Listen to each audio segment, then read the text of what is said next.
আসসালামু আলাইকুম এভরিওয়ান, কেমন আছেন সবাই? আশা করি যে যেখানে আছেন ভালো আছেন। আপনাদের সাথে আজকে শেয়ার করব আলুর চপ।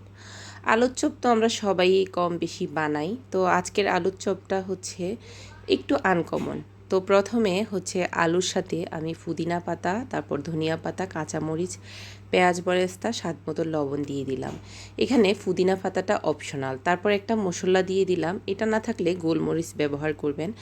আমার এই মশলাতে অনেক ধরনের মশলা, এটা হচ্ছে ইনস্ট্যান্ট যে বিভিন্ন খাবারের সাথে দিয়ে খায় ওই মশলা, এটা ঘরে তৈরি করা হয়েছে। এখানে আদা রসুন থেকে শুরু করে অনেক জিনিস রয়েছে।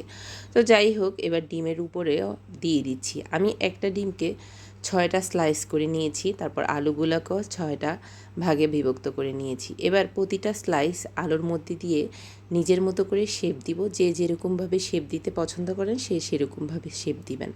এই তো আমার হয়ে গেছে সবগুলা আলুকে শেপ দেওয়া। এ পর্যায়ে একটা ডিমের মধ্যে আমি এবার আলুগুলাকে করে নিব, চুবিয়ে। তারপরে হচ্ছে এটাই হচ্ছে আমার উপকরণের একটা আনকমন, এটা হচ্ছে মুড়ি গুঁড়া। মুড়ি গুঁড়া দিয়ে তারপরে আমি উপরে সবগুলাকে দিয়ে নিব। এখানে সচরাচর বিস্কিটের গুঁড়া কিংবা হচ্ছে পাউরুটির গুঁড়া দিয়ে থাকি আমরা, তো আজকে মুড়ির গুঁড়া দিয়ে এটা করতেছি। মুড়ির গুঁড়া দিয়ে কেমন হয় সেটা যদি আপনারা না করেন তাহলে বুঝতে পারবেন না।